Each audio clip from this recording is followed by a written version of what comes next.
afraid I feel is right upon us. This is the biggest cult story in the country. This was a voluntary situation.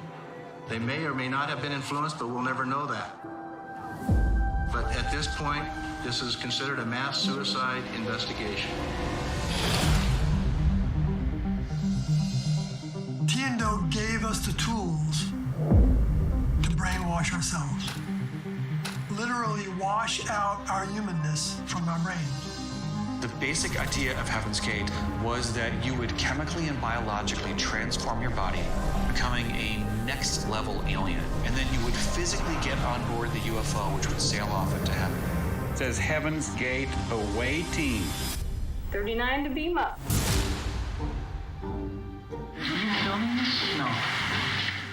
You know, everybody wants to think, oh, those are those crazy people. I would never do that. Do I look brainwashed? Yeah. Not so fast. They were well educated, often from very good families. Me, a 10-year-old, I didn't believe that. And I would never, ever speak to them again. I am well and safe as of now. That was code. When you coming home? I never. T and Do were paranoid and constantly on the move. And the FBI said there's really not much we can do about this group. Doe said we're going to proceed doing the castration. Who's going to go first? Do exactly as I say, and you will not know death. By killing themselves, they ensured their immortality. They signed out. Hasta la vista, baby. People say, who do you think you are? Is this a cult if I ever heard of it? Yes, it is. It's a cult. I mean, it's the cult of cults. We'll see you in our next session. It's a very short time before our departure.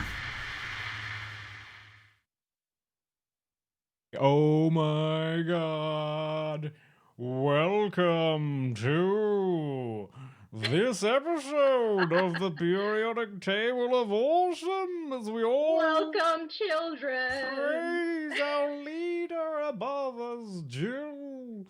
She is the one who has the secrets to the universe. Hello. Hello. The universe. Hello and welcome to the Periodic Table of Awesome. My name is Dion.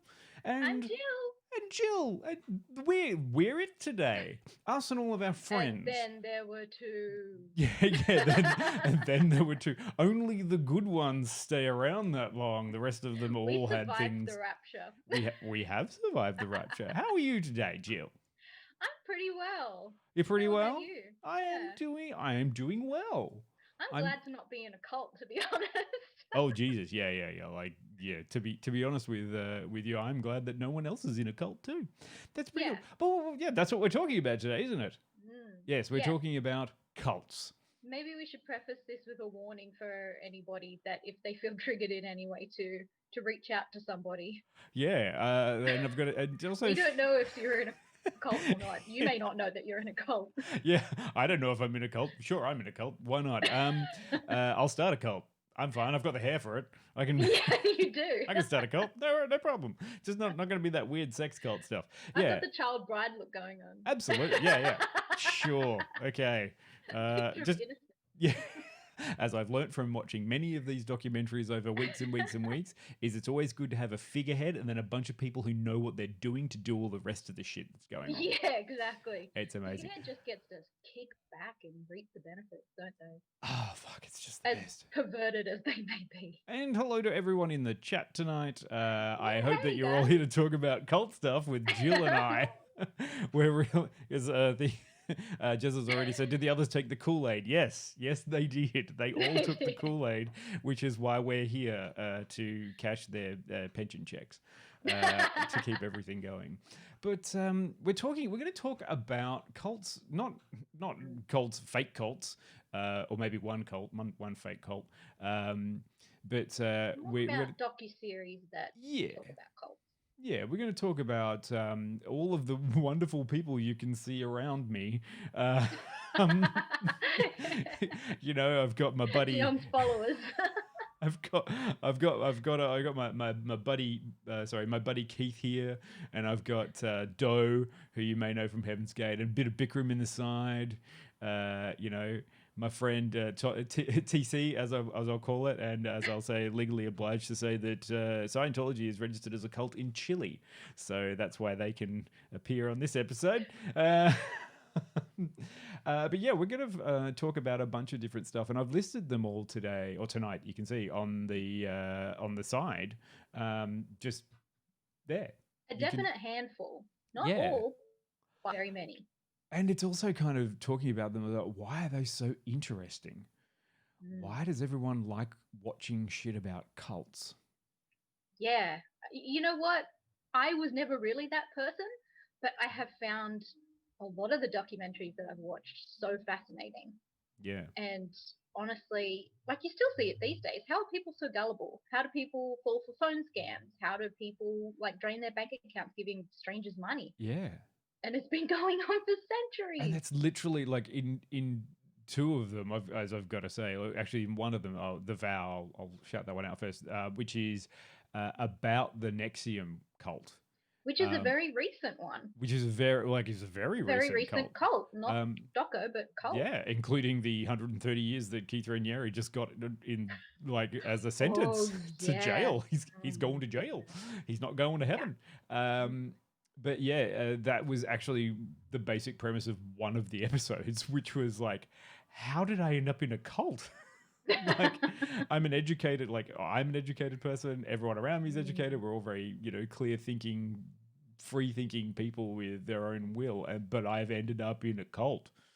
Holy shit. I'm in a cult. But let's go. Come on. Tell me, Jill, I want to know what is your cult? So what's the basic commandments for the cult of Jill? What would my cult be? Absolutely. Yes. I think it's definitely a very open-minded cult. We worship Stucky. Did you have to ask? I don't know. A Stucky worship. That's fine. It's actually not crazy. Yeah, it's a cult of two people. It's me and my best friend. Yep, that's fine. And all we do is cosplay Stucky and read fan fiction and just preach the good word of Stucky. It's Steve and Bucky, not Adam and Eve. Fair enough. I'm down for that cult. I'm sure there's a few people out there who'd like to join the cult. Like, do they have to do anything particular? Do you have a cult headquarters? Do you have a place that you go to? Are you offering, a sanctuary from the modern world?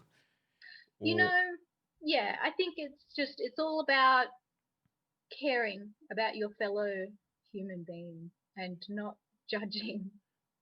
See, that's good. Yeah, it's just like wholesome. It's a wholesome cult. I've got to say too, like in everyone's cults that I've been through, it all starts that way as well. It's like, this is all fine. Just be nice to each other. And then later it's like, you really should have sex with me because I'm the embodiment of Jesus Christ. And you're like, but then you see people like, yeah, that sounds reasonable. That's a reasonable thing to do. I'll do that. It's bizarre how ordinary they start out. Yes. And what's the cult of Dion all about, though? First, you have to donate 60% of your income to fund the hair care products. The anti-frizz shampoos. I am 100% just deciding to go and become a cult leader. I just want to be the figurehead, though. That's all I'm saying. Is like, I don't want to make the decisions. I'm not going to sit there and tell people what they're going to do or how they're going to. I'll just wheel me out. I'll read from the auto cue, and then you wheel me back. People write your scriptures and absolutely. Force the marriages. Hey, I don't know what's going on. I want to be who is that character? The Mandarin in like in Iron Man 3. In Iron Man 3. I want to be that version of it. I want to be Ben Kingsley. Like, I don't know anything. It's just an act. It's acting, baby. Yeah, it's fine. I'm not doing anything. Much like, did you end up watching the one on Netflix, Wild Country? That's a bit of a slog. It's 8 episodes. Well, I think. yeah, I tried to steer away from ones that were like a longer series and just stuck to miniseries and movies. And I was able to cram in quite a bit in the 2 days of preparation that we had for this when I we did. decided on Monday morning what we were going to podcast. Well, I mean, you know, I did. I did pick one that I thought that some of us, we would have seen a few of them, but I'm sure that like you've seen more than like I have with a few of them, and I've seen a few more than you have. So we can bounce off each other. And if anyone in the chat has got some good cult anecdotes, or was in a cult, or is currently in a cult, let us know. We can help you. We can get you out of the cult. We're great at deprogramming, you know. I exist to deprogram people from the cult of Michael Bay, but yet people are still in there. Yes. Or the cult of Zack Snyder. The cult of Zack Snyder. Yeah, that one too seems to be. That's a difficult one to get out of. It's like that's like a branch of the cult of Bay. Like, you know, Michael Bay is a foundational, you know, kind of, I like to blow things up and for women to look exactly how I imagine them in when I describe in my sex dreams. Yeah, when I described it to my friends about how knowing everything about sex, that's what they did. It's like, cool, Michael. Yeah, I totally believe that you had lots of sex when you went away that weekend. But yeah, I was just thinking like the Osho. Like Osho is the Wild Wild Country is all about the followers of Rajneeshpuram in Oregon, like where they went and they made a whole lovely kind of commune. And they used to call them, I think they called them the Orange People at some point. That's what they're called because they dressed in orange. But it's about the Indian guru Osho. Now, what I love about this place is that it was, and you'll find out when you go through the whole kind of documentary, it tracks his whole progress. But by the time they got their biggest sort of thing, he was barely doing anything. He would literally just walk out, sit on stage, talk for 20 minutes, maybe an hour, and then disappear. And then meanwhile, you see him driving Rolls Royces and doing everything. But the people around him were the ones who just made all the decisions, did all of their heavy lifting, and committed all the crimes, which is always the thing that you like to talk about.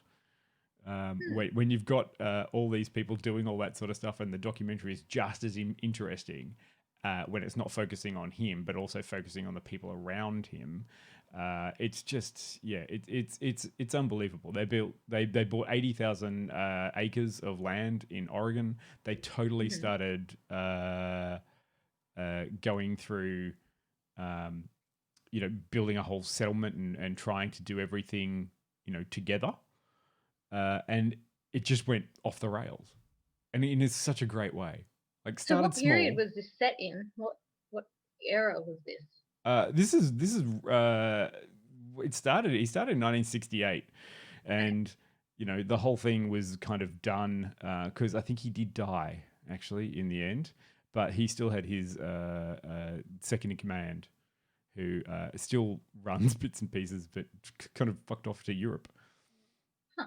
Yeah. So what was the basis of their commune? What was their core belief system? Look, the core beliefs, is to sum it up, and this is bad to sum it up without a proper kind of thing, because it's so involved and complicated. So it was Osho and Sheila. Now Sheila was his second in command, the one who did everything, and then and then absconded with all the money, which is kind of hilarious. Good for her. Yeah, kind of like. It's about time the women in cults came up on top. Like, by literally flying out on a DC-10 because they had their own airport.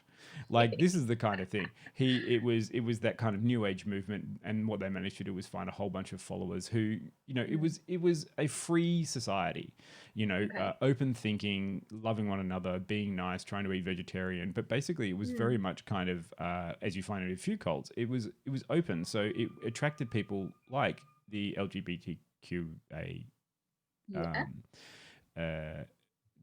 people at a time when it wasn't socially acceptable. But it just gave everyone a free space and a space to do it. And, when you've got that and money, suddenly things become really interesting, because you can do things, as you said, just decided, like, I had a dream and I think we're going to go and build a place in Oregon after having lived in India for ages. It's just kind of like, yeah, the money, that's really the Wild Country is a great one when you want to talk about money. Like, Okay. how does a cult Right. with so much money happen? It's just kind of like, you're like, wow. Yeah, as I said, they built their own airport in this little place, and basically it's also about how the town that they moved near just hated them because all this weird shit just happens there. It's funny. Anyway, I recommend Wild Okay. Country. Yeah, well, I might watch that next since it's like a series. It'll take me a bit to get through. Yeah. But what's the kind of downfall on that? Like, how did it all crumble? Like all good things, they weren't getting their way because they couldn't take over the town and the council, and sort of they butted heads with the local people of that town, and everyone didn't really like them, and they just did little things like poison them, and all that kind of like, gave them all food poisoning and stuff. Like, it's just kind of weird shit. But the downfall of it was that when people are making decisions without the cult leaders understanding, then they get to do their own thing. And of course, militarization. It's because it's always a good idea when they start going, we need a police force on our commune. Oh no. Let's buy guns. So of course they flag up that way. And it all starts happy. It's like, come and have a nice time. And then there's problems with people who don't like that. It starts to spiral. Then it starts to spiral. And then when you've got them enough money to build your own airport, that's when things start to go a bit weird. But yeah, and also that one's a good one for Australian connection too, because there's still Osho Bhagwan communes in Australia. Oh. Yeah. Okay. Yeah, it's international. All right. Well, from that, I'm going to head into Bikram Chowdhury, another Indian fellow who started something of a cult. You could. It hasn't been classified as a cult, so that I wouldn't call. But I would say that it has a lot of the characteristics of a cult. Yeah, and he definitely fell prey to becoming a cult of personality. I think it doesn't happen to you. I think you are definitely built that way. If you are a narcissist, if you are a sociopath of some sort, you are prone to becoming a cult leader. And that's what happened to Bikram Chowdhury. Yes. So everyone has heard of Bikram yoga, no doubt. Yes.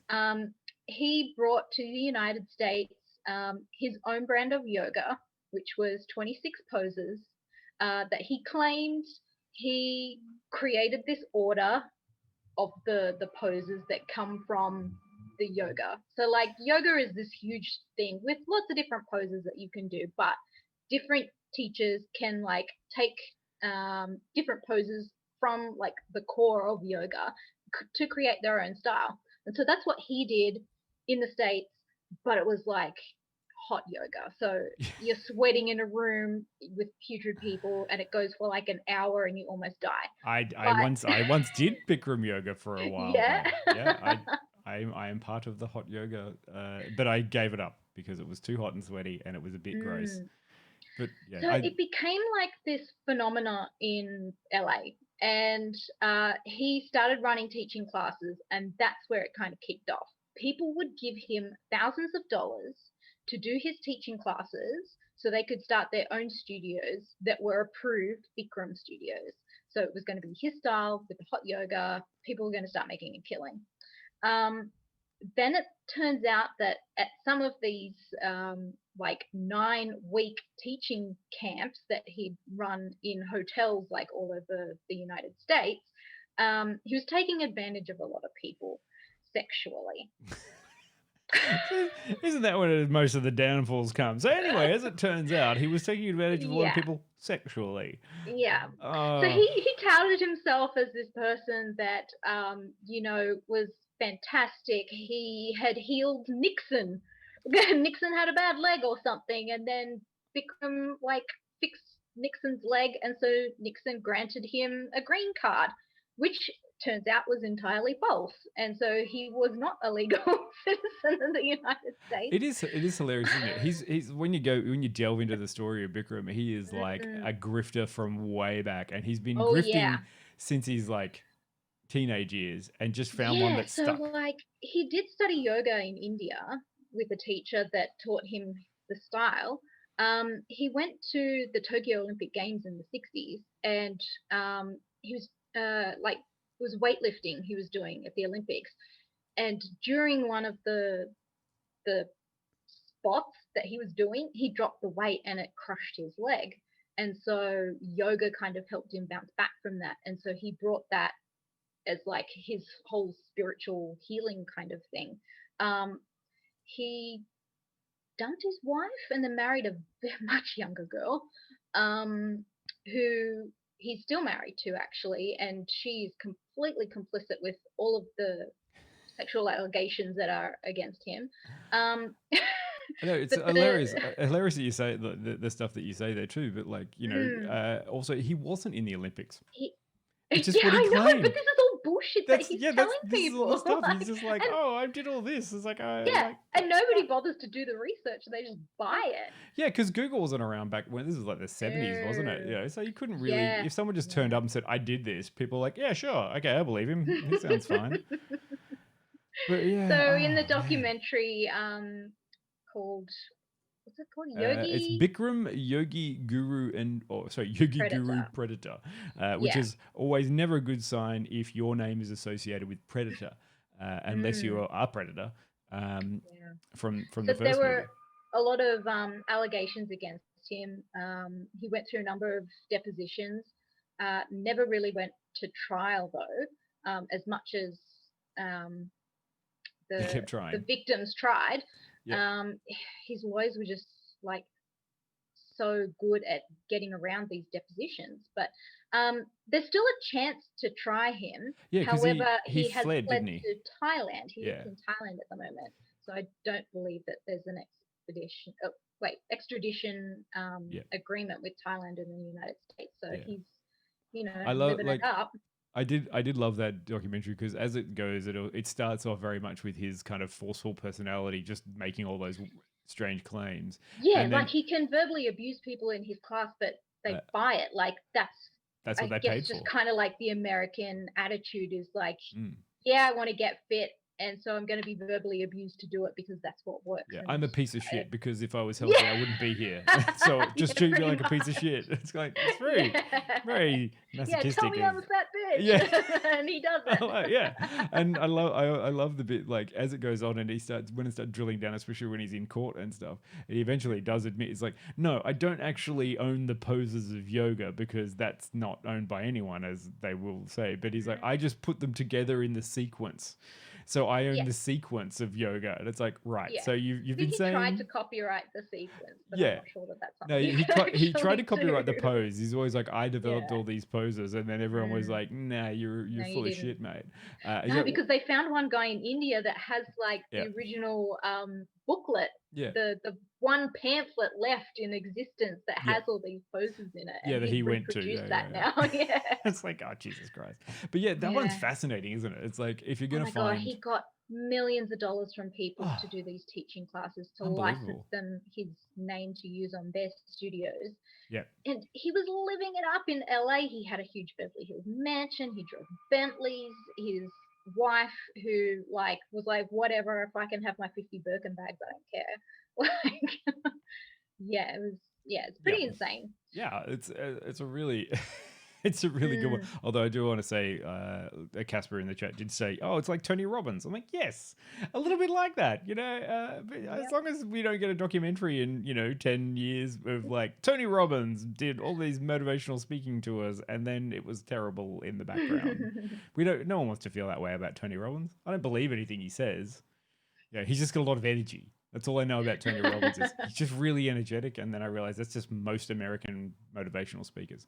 Super energetic, no details. If you have the gift of the gab and you can just talk bullshit for 2 hours, then you can be a motivational speaker.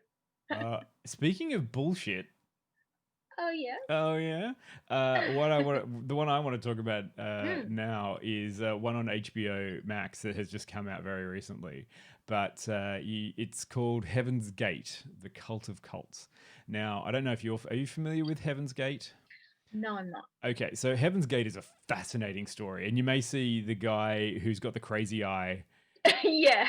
Yeah. So I don't So want to watch this one. his This name's is like Doe. got aliens and shit in it. Yeah, and also long running fucking cult. Like this is the reason they call it the cult of cults. Like even though they didn't have a body count like Jim Jones. Like Jim Jones was the one in San I'll get Francisco. into the Jonestown. Yeah. You can get to Jonestown. You can have Jonestown. I'll take this one. Heaven's Gate is a really fascinating one because it is.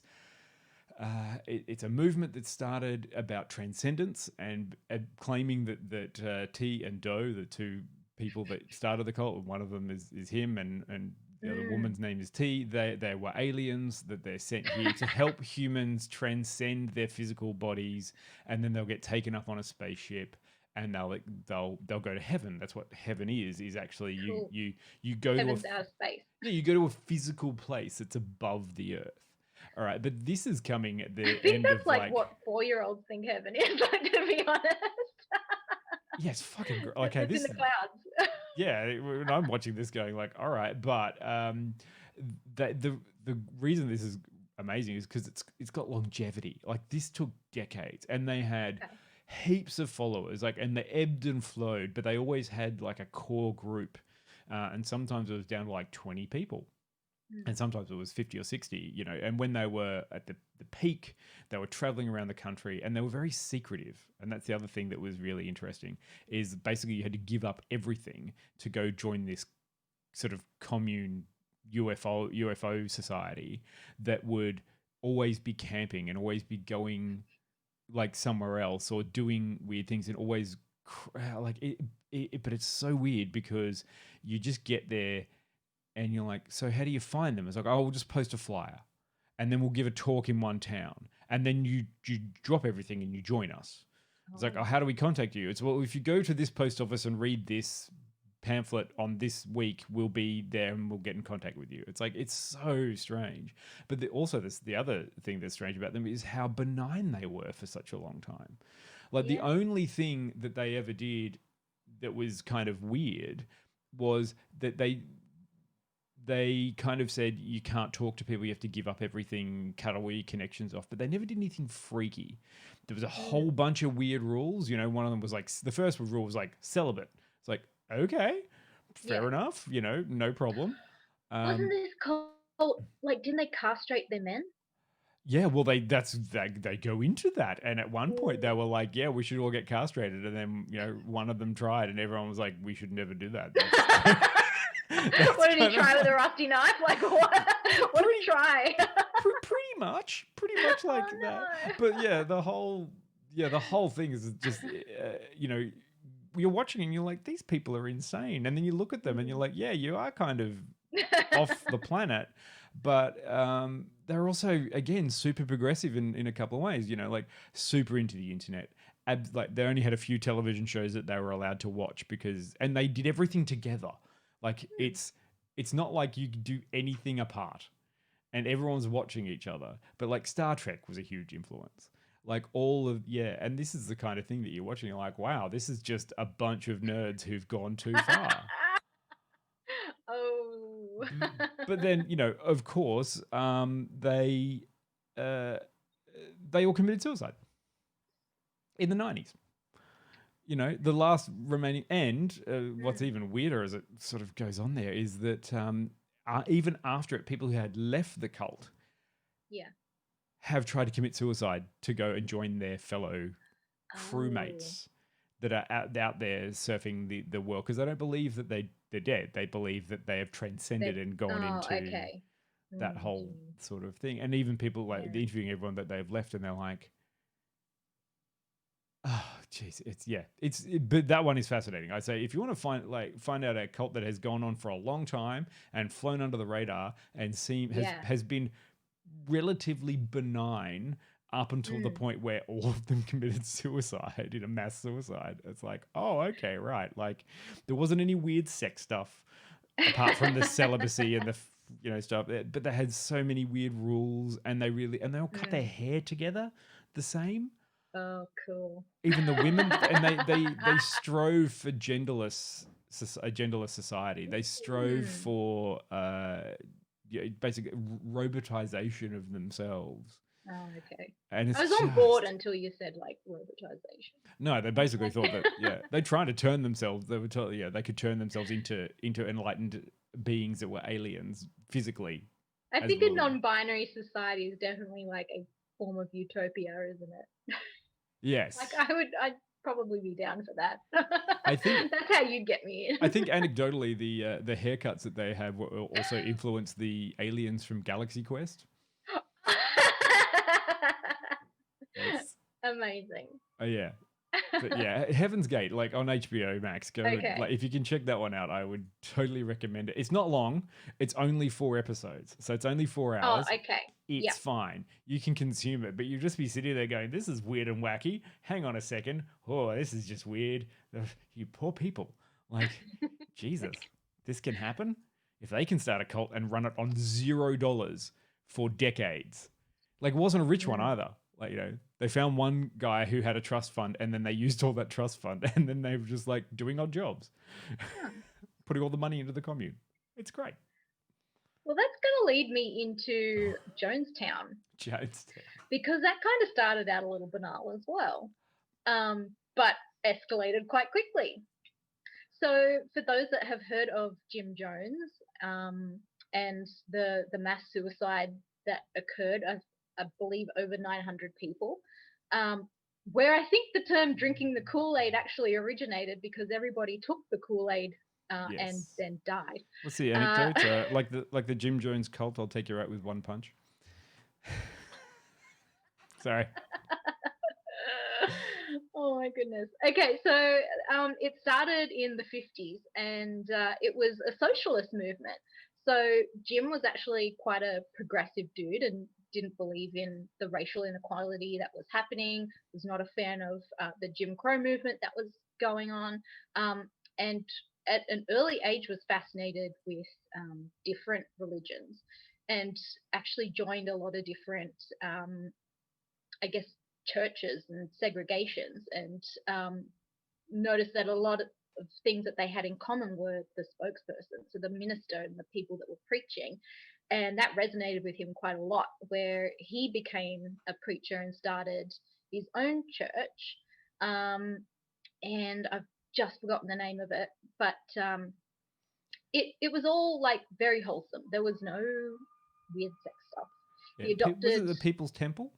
People's Temple, that's it. Yeah. So he adopted quite a lot of children of different races and wanted to kind of be known as the rainbow family by having so many racially different children, just to kind of make it a little bit more acceptable in society.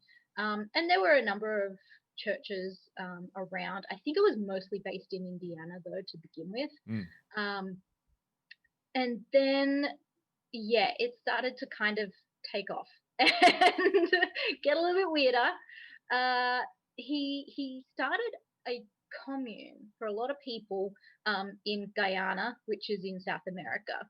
And he flew a lot of people there where they started their own little village, built everything from scratch, had crops, all sorts of stuff.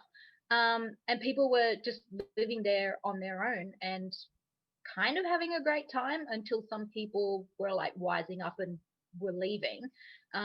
There's one woman that left, but she couldn't get her son out. She had to leave in like the middle of the night and to get away. And then she started a court case so she could try and get her son back. That's when a senator got involved, a congressman, who was like really into like helping the down and out. And he was going to make it like his life's mission to try and end this cult. So Jim Jones was like feeding people information about how, oh, you've seen how Martin Luther King and Malcolm X and JFK have all been assassinated. Well, they're going to try and assassinate me now, so we all need to run and hide in the jungle. So this series is called Jonestown: Terror in the Jungle, and you can find it on Foxtel at the moment. All right. It's 4 episodes. You probably could find it online because it came out in 2018. Yeah. Right. And they talked to quite a number of survivors in the series, including some of his children Yeah, who are right. still alive.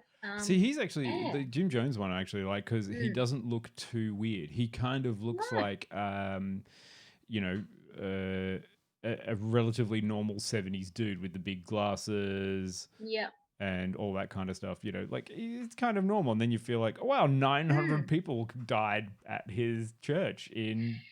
Yeah. It's So like the way it Jesus. escalated was this governor coming in and trying to liberate people from the town, because there were like a handful of people wanted to leave, and that was too much for this guy. He wanted everybody there, but the town was becoming unsustainable because there were Yeah. just too many people there. They couldn't actually feed everyone.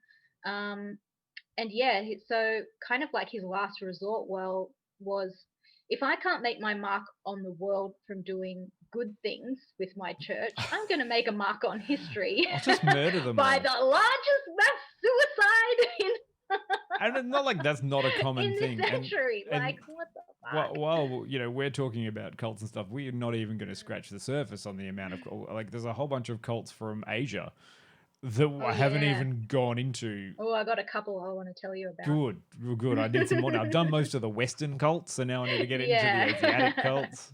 You know, that kind of weird stuff.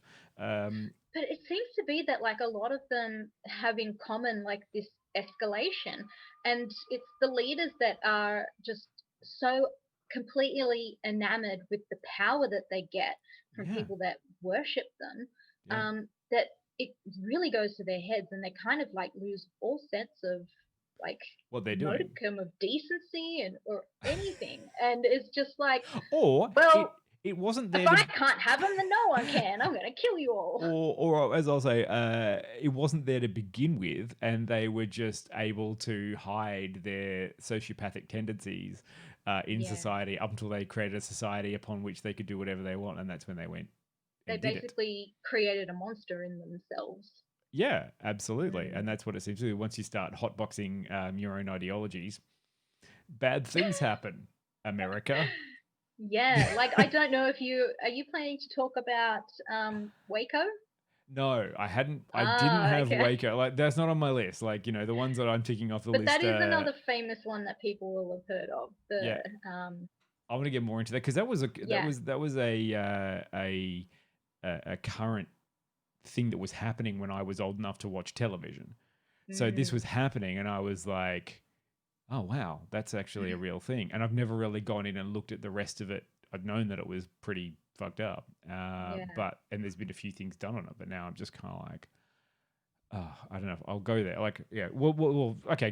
Tell me of Waco. What should I be watching if I want to know about Waco? There's a 3-part series that's also on Foxtel. Yeah.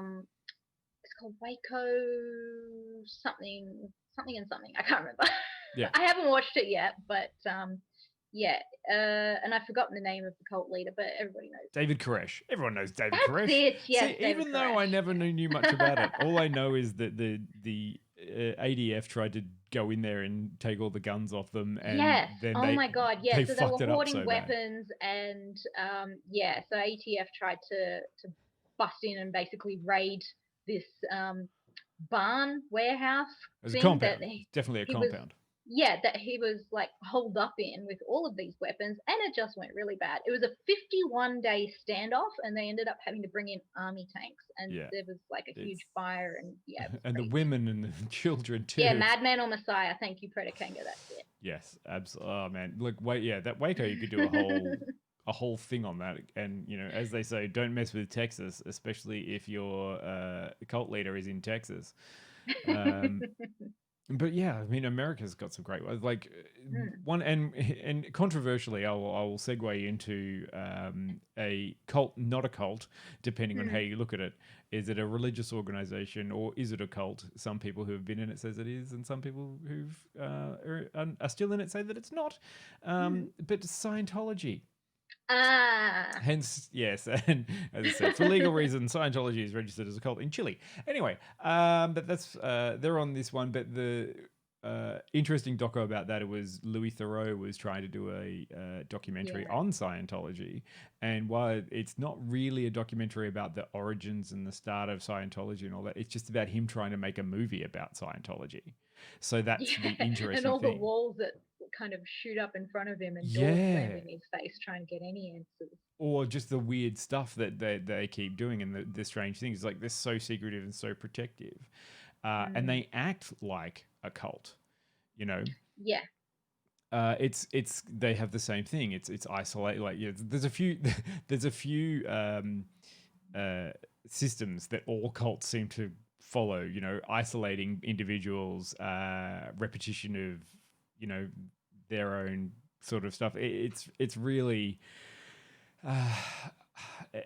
it's really good. It's also very funny because I know I want to get into NXIVM, which is kind of my special subject later. But in that he references the fact that part of it is made out of Scientology, uses Scientology, Amway, and multi-level marketing, and made this thing that is just okay. Yeah, that's true. So it's like Tony Robbins, Tom Cruise, and Keith, what's his name? Keith Remini? Oh, Keith Raniere. Yeah. Keith Raniere, yeah.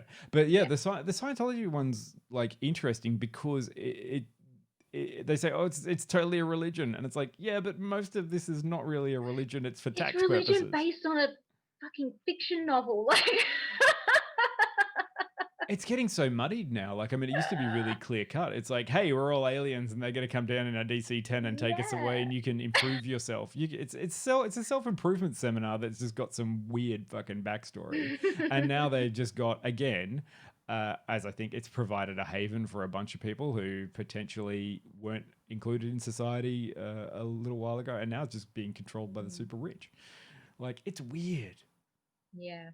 And every time I go past there's a couple of other docos out there about Scientology as well. There's one called Going Clear, and there's a television series, I believe there's 3 seasons of Leah Remini, who escaped Scientology and is like delving into all of the toxicity of it and other people that have escaped. So well, look at Nicole Kidman. What's the other one? What's Tom Cruise's other wife? Katie Holmes. Yeah. All these people who are getting out and going, wow, you should, like, it's bad. Like, they do bad things. You should probably pay attention to those people. Yes. It's just, I'm kind of like, I don't really, like, I don't know enough about Scientology. I just know that I like watching documentaries where people are like, this is bad and you shouldn't let them do stuff. It's like, yeah, I believe that. They're doing bad things. Yeah, I think that's like, they're so secretive. Not a lot of people know what it is that they actually do in there, but we all have our suspicions, and I think they're fun. Well, this is the thing too. Like, Scientology to me isn't actually based on religious teachings. Like, I mean, you know, go back to the ones that we've done. Like, Wild Wild Country has, you know, a lot of the Indian mysticism or Indian religious aspects to it. You know, Heaven's Gate was definitely, even though it was the crazy, hey, we're going to get taken up on aliens, it was still to meet God and Jesus and our Heavenly Father. Like, you know, it's based in that sort of stuff. And, you know, usually there is a background to it. Yeah. And so at least I get some footing. I understand where they get their hook in. Like the first one, which is like, do you just want to talk about this? And then we'll talk about God. And then, you know, maybe you just want to come and live with us and give us all your money. And then here's some weird stuff to wear. And you're in a cult.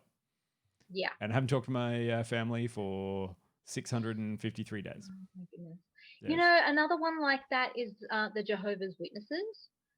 And, I mean, that's actually, like, based on religion and Jesus and stuff. But, like, that started in the 1800s, for goodness sake. Like, that one's been around for a very long time. But it's also another one of, no, you have to cut off other people. Like, if you leave the witnesses, you cannot speak to anybody that still belongs to the church. If you have family members there, you get cut out. And that's another weird one. And in the United States, like, there's been so many cover-ups of child abuse in the Jehovah's Witnesses. I don't know how prevalent that is in Australia. I haven't had a lot of time to research it, but don't know. Never really got into the religious aspects of things. Although we'll go say, hi, Queenie. He's in there. Hi, Quinny. His brethren. Brother Quinny. Hello, brethren. Elder Quinny. Elder Quinny is here. Watching from afar. How is the enlightened place where the Queen is? Yes. Yes, the astral plane with the dinosaurs and Jesus. Yes. The astral plane. All right. What else have you got? Like, Do you want to talk about NXIVM? oh yeah, but I don't. But I do. But I don't. Yes. Have you seen any of the NXIVM stuff? Okay, so yeah, I've there's a series on Foxtel. I found a lot on Foxtel, to be honest. It's an A&E produced series called Cults and Extreme Beliefs. Oh. And there's about 8 episodes, and they talk about different cults. But the first episode was about NXIVM, and that's all I've seen. I haven't watched The Vow, but I have read about it. And there's another one called... Which one? There's another NXIVM. Seduced? Yeah, it's... There's two running at the moment, which are kind of not running in opposition, but the two big ones that explore a lot through it, and is The Vow and Seduced. So Seduced, right? and that's on Stan. But both of them are kind of a little bit theatrical, and I don't really go for that kind of documentary. I'd prefer actually talking to someone that's escaped and experts about cults and that kind of stuff. So I definitely recommend the episode on NXIVM from A&E. Yeah. Well, good. To give you some background with the NXIVM stuff, which is fascinating, because this is a modern day cult, like one that has literally just happened. And even though it's kind of... like it has been around for a while, but a lot of it has culminated in the last decade. And ramped up in the last few years, really. And this one is the two competing ones are interesting because The Vow is made by Mark Vicente, who is a documentarian, who made What the Fuck Do I Know? Or We Know. That whole What the Bleep Do We Know? Kind of science documentary. And the other one, Seduced, is made by it's Catherine Oxenberg's daughter. I'm just trying to remember her name. India. India. And I've watched both in full part, and there's a strange thing. I can't get the weird taste out of my mouth about the Seduced one being an ass-covering exercise by the participants, where I'm going to say straight out that both of them seem very much ass-covering exercises. Okay, so these made by people that were kind of complicit in the cult, are you saying? 250,000% complicit in the cult. Like they were definitely high level members. Yeah. And this is the thing that's really fascinating about this. This is the one that you can watch and go, how can educated, intelligent people get into a cult? And this is an interesting, as I said, it's a combination between Scientology, multi-level marketing, and Amway. They're literally the three things that... Yeah, it's kind of touted as like a self-help kind of group. Yeah. And people are brought in that way. Yeah. But you still have to like pay money to go to like these seminars and bullshit. Yeah. So that's how they make their money. Yeah. Yes, I know, Casper, fucking MLMs. I just need a moment of your time. Come to our free seminar, and if you like the information... Oh, man. Like, okay, this is the point where I confess that I've been in an MLM, and it was called Mary Kay Cosmetics. Yes. And how much weird sex stuff did you have to do for the cosmetics? No weird sex stuff, but I did not make a scrap of money. No, and part of the thing that they do, in this one is fascinating because it shows you all about how it's kind of normal, or just like it seems to be a very positive experience for people up until the point where it is not a positive experience.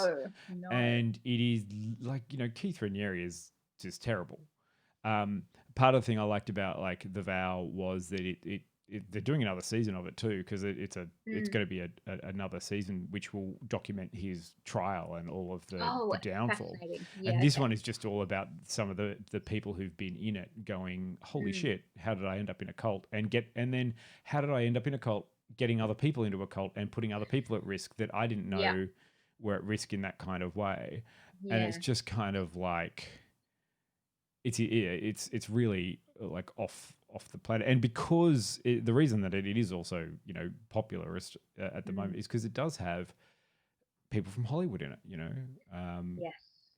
The most prominent being Alison Mack, which people may know as Chloe from Smallville. Yeah. Who is very prolific in NXIVM. She's basically the second leader. Like, she's the right-hand woman of up to a point, you know, like this is the whole thing. He surrounded himself with a cult of like a cult of women. And what I did like about The Vow was that it showed where he came from and what he was doing and how he did that over a few times. And like, this isn't his first go around. Like all of these things, and I noticed that too, is like all of these cults or systems that people have developed haven't, they're not just one-off. They don't just get lightning in a bottle and they do it. They're practice. They've done it before. You know, like he ran multi-level marketing companies before, and it's only a small few twists to turn it from a marketing company into a cult, you know? Yeah. And it's the same sort of techniques, you know, isolation from your family and friends because they're not helping you be the person that you can be, and we're the only ones who believe in you. The strange thing about NXIVM was that it had a uniform.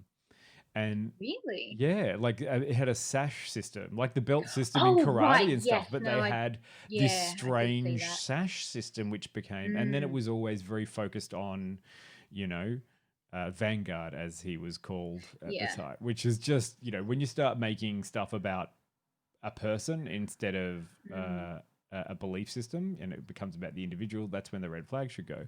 I will say though, I want to give a shout out to the Aussie in that Bonnie piece, being the one who stood up and went, this smells like a cult. I think I'm in a cult. And my husband's in a cult. Shit, I'm in a cult. Like, good on the Aussie for being like, actually, no, this is bullshit, mate. Before they got branded and all sorts of weird. And that's the fucked up one. Like, when you're trying to figure out how the fuck did women allow themselves to be branded by other women as part of this stuff. And this whole idea of, you know, collateral, which was just blackmail material. Oh my goodness. Yeah, I want to talk about this a bit more. So like Alison Mack, who was completely complicit in all of this stuff, had this ceremony at her townhouse where an offshoot from NXIVM was this women's group called DOS. And they were indoctrinating like all of the women in the group to kind of become like this weird little secular kind of thing, basically like women to sexually please this creep. And so they had like this ceremony where they're all going to get tattoos. But when they get there, they find out that they're actually being branded with like a fucking hot knife. So these women are like having this brand seared into their skin. And it's a cauterizer. Like, it's being described to them as like, oh, these symbols, blah, blah, blah. Like, it's just lines, whatever. Turns out it's actually this jerk's initials. If you turned it the other way, you could see it's actually KR is like these initials that have been branded. But if you look at it another way, it's also AM for Alison Mack. And it's just like, it's really fucking culty. Like, this is why I say watch Seduced as well. Like, double side both of them because they both got valid stuff. And I definitely recommend the A&E episode. The series again is called Cults and Extreme Belief. So the woman that was in this episode was describing how she she feels so guilty. She took so much money from so many people to bring them into this cult. And she and her husband got out. But she has been branded. It's she's talking about it's probably Sarah Edmonds. Yes. So there were women that were taken somewhere blindfolded, stripped naked, and were having oral sex performed on them, not knowing who it was doing it, and basically like, fed to this guy. Yeah. And It's freaky. absolutely disgusting. And that sounds bad, but when you start like, if you go through the rest of it, when it breaks it all down, you're like, it's even worse. Yeah. It's even worse.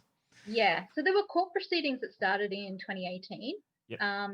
And he was convicted in October of this year for 120 years in prison. Yay. And Alison Mack is still awaiting a trial, but she is next. And there, I believe there's a second woman as well who is awaiting trial too. Yeah. There's a lot of people involved in this one, and this is the other thing. Like the interesting thing I think about this too is not only is there a figurehead who's kind of the monstrous person doing these things, there is also a group of enablers around that, and that's why I think the two competing documentaries made by the people who are in that high level, I think it's really important what they've done. I think it's great that it's all been exposed.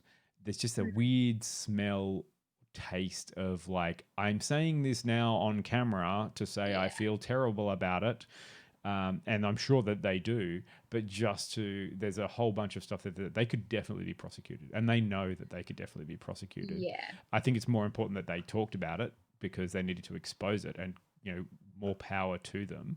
That's why I recommend this other episode. That it separates itself from those two documentaries by being made by people that are completely outside of it. So it kind of comes across a little neater, I suppose. Less, I'm trying to wash my hands clean of a little bit unbiased, more unbiased about the whole kind of stuff that we're going on there. But I mean, both of them are fascinating.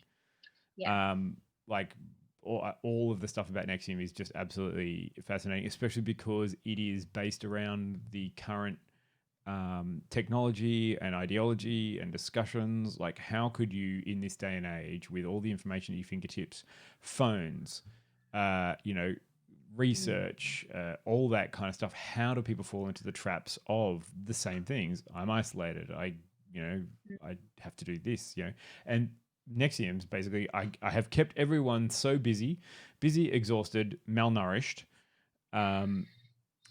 so that they can't think properly. And when people can't think properly, then they just start accepting the things that I'm telling them, and it becomes a kind of rote learning. Yeah, I mean, it all starts out with like, oh, I'm gonna help you in your career. I'm gonna help you become better. A better person, and it's all about self-improvement. And this is the thing, if you're putting out a course that is like, hey, you should come to a course where we can help you, teach you ways of doing better in life, are you missing something? And then you put 50 people in a room and one person comes out of it and says, yes, I'm missing something. Great, okay, that you're one. It's sort of the now go and recruit more. Like just do that again, and then we'll get some more people, and then we'll eventually tell you. And don't you feel great that you're so busy doing all of this great stuff, helping people empower themselves? That and part of that stuff too is that NXIVM is also based on psychological manipulation by a psychologist, because it's not just Keith Raniere, it's also his partner who is the psychologist. Yeah, because oh my god, he touted himself as a psychologist, but actually isn't one. No, lying is a common thing. Isn't that right? NXIVM's you could talk for hours and hours on that, and it's some really freaky stuff. But okay, I'm going to go into another freaky sex cult. Ooh, which is fancy actually that, Jill. Really fucking disgusting. Oh no. The Children of God. Oh God. Who now actually go by the Family International. They still exist. Great. They still run in about 80 different countries. Their figurehead is dead, thank goodness. But his teachings still go on. So there's a documentary it was made in 1994 called Children of God, and you can find that on Netflix. It focuses on the Padilla family. So there was a woman from England. She met a Mexican man, and they became involved in this cult led by David Berg, which is that creepy dude down in Yeah. the corner there. Just above the chat. Yeah. Who calls himself Moses David. He is the father. He is the lion. He is all these disgusting things. All of those things. Yeah. So he started like this really gross cult and indoctrinated so many people into it.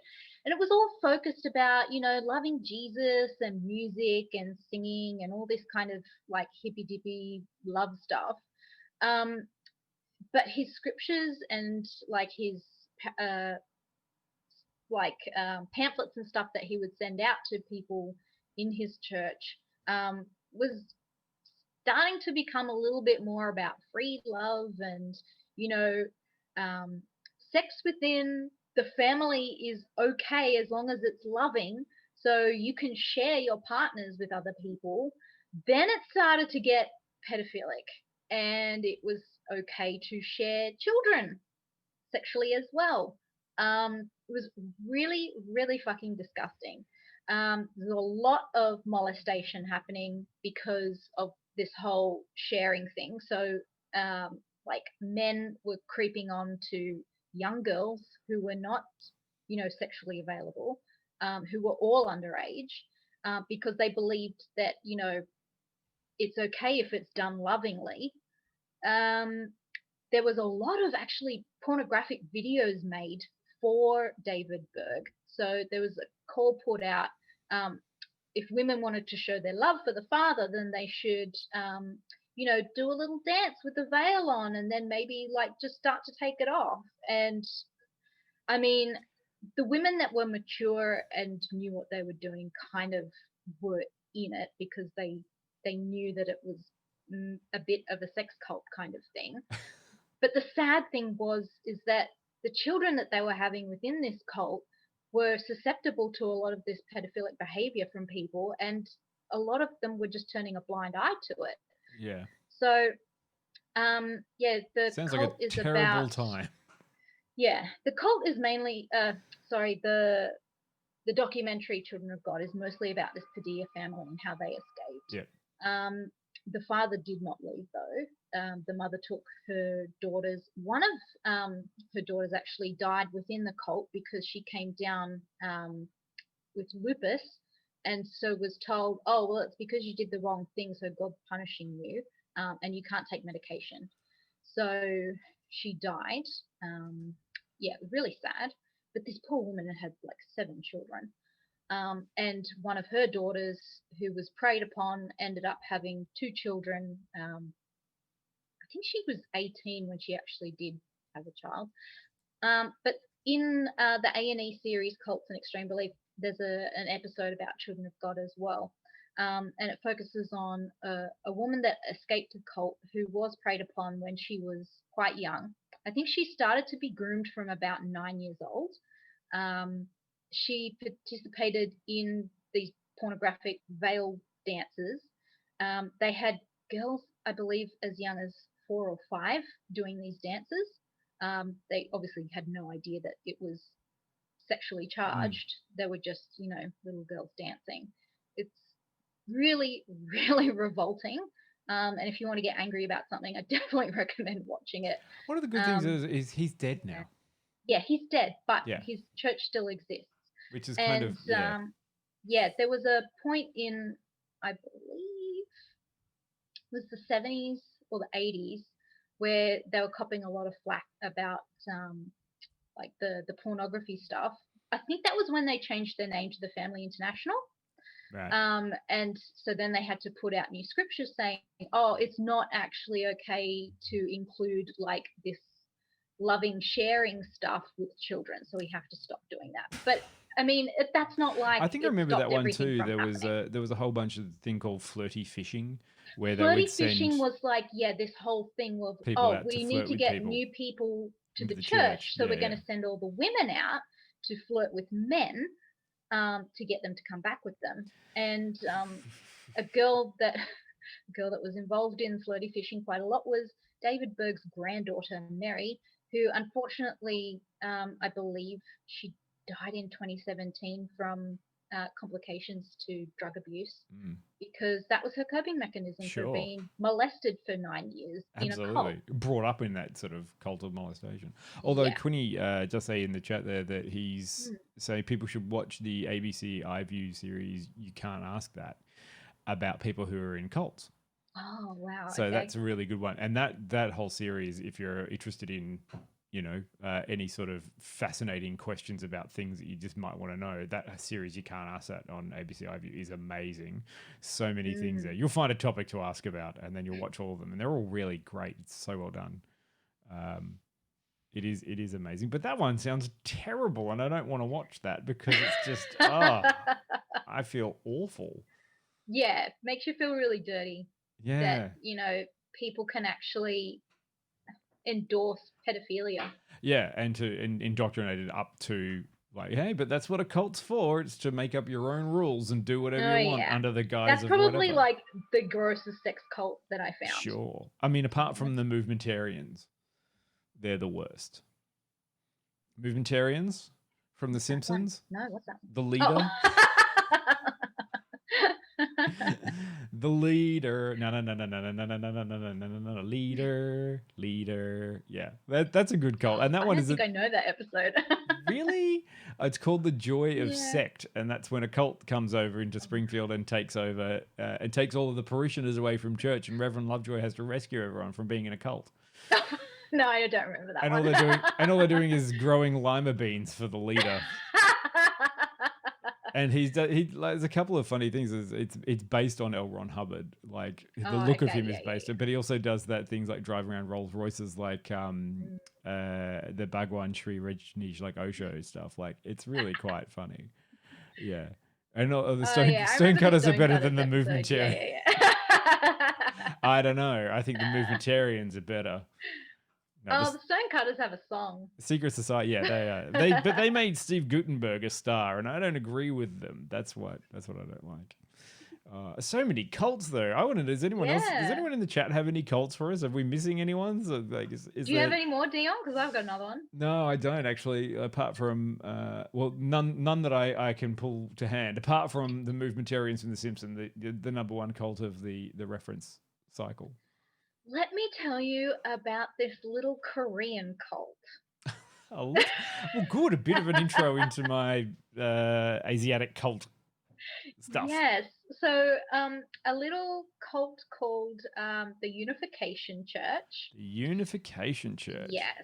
So it was started by this guy called Sun Myung-moon, who was born in North Korea, and started his Moonies cult. So all the people that followed him were called the Moonies. Yes, I've heard of the Moonies.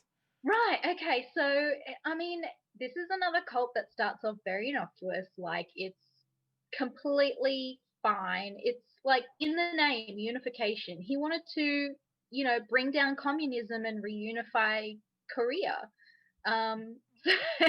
What a great thing. Yeah, I mean, he kicked this all off. I believe he fled Korea during the war and went to the United States.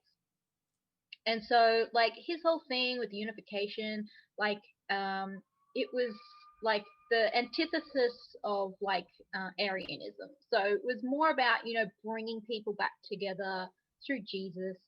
He believes that he is the second coming of Jesus. So Jesus came to him in a vision and said, I did not finish my work on earth. You must go forward in my name and finish my work. Sure. So he's like, yeah, sounds legit. He was big on performing mass marriage ceremonies, which is like, that's totally fine. I don't know why this became so culty, why it was flagged as a cult in the States, because it just seems like a very churchy kind of thing. Yeah. I think there was a lot of infighting in the family because I think he divorced his first wife and then married another woman who was born the same year that he married his first wife. You know, okay, younger woman, here we go again. But I want to talk about this offshoot from the Unification Church called the World Peace Unification Sanctuary. Right. And it's run by Sun Myung Moon's son, Sean Moon, who has a Korean name, but he goes by Sean. I think he's the second son, because there's an older son, and then there's a third son who has distanced himself from the church, so he's escaped the church. And then there's a couple of other siblings. There's a daughter as well. But this guy's running his World Peace Unification Sanctuary.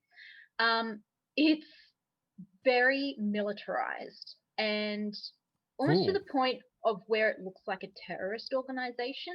He puts out videos on YouTube where you will see him wearing a crown of bullets, and he has an AR-15 on his desk. And he preaches Right. his stories about how, people are going to come for us, so we need to defend ourselves and our right to worship Jesus. Okay. Because as the son of the guy that's the second coming of Sure. Jesus, he's basically, the third coming, I guess you could The say. third coming of Jesus, of course. Technically Yeah. speaking, that would make me the 1,339,000th coming of Jesus. So he has taken this verse from scripture where it talks about carrying an iron rod, and he has interpreted that iron rod to be an assault rifle. Cool. So his whole thing in the church is everybody should have an AR-15, which is super safe. So he's Texan. His brother, in fact, runs an arms factory. So it's kind of a little bit of like a business solution as well. As like, why not promote in our church having people buy weapons? Sure. Yeah. I mean, that's an interesting bake sale. It's like you go along and it's like, would you like some Lamingtons and maybe some bullets? Yeah, so he also runs the mass wedding ceremonies. Yep. Where everybody wears their good. crowns of bullets and brings their rifles. Okay.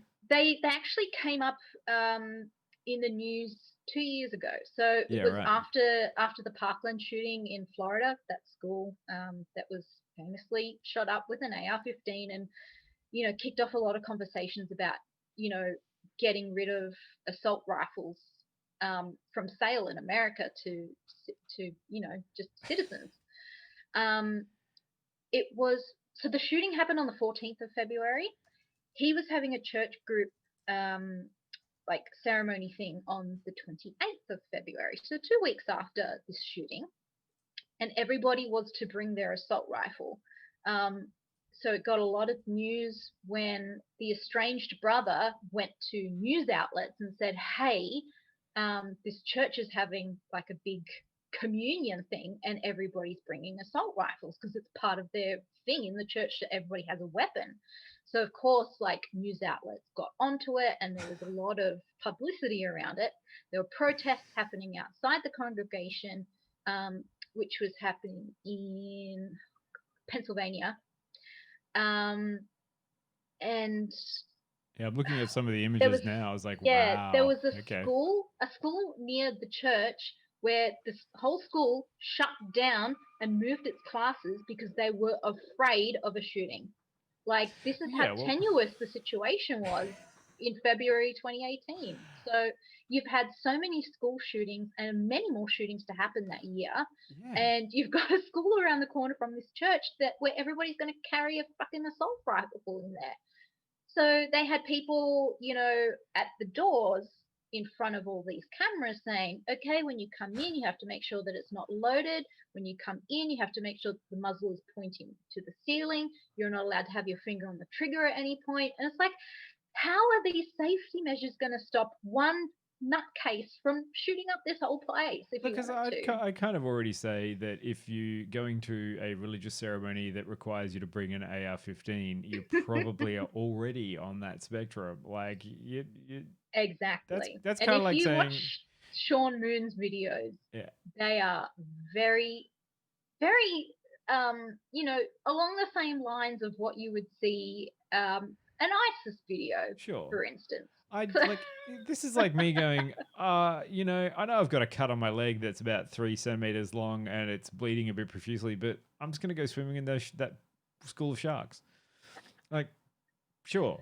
Be like, Oh, no, dear. you can't. Yeah, that's, oh man. So his offshoot church, their logo is derived from his father's church's logo, but it's all offshoot church. rifles. Get it? Offshoot. Yeah, Hold on. offshoot. Yeah. So there's little guns all in the logo. That sounds like a and church it's I never want to know or go to, really or messed like up. I met someone who did that, but that one's So they're a cult kind of, aren't they? Yeah. The cult There's of the an AR-15. episode about it in the A&E Cults and Extreme Beliefs series. And there's also a documentary called Blessed Child about somebody that escaped the Unification Church. So if you want to look into that one.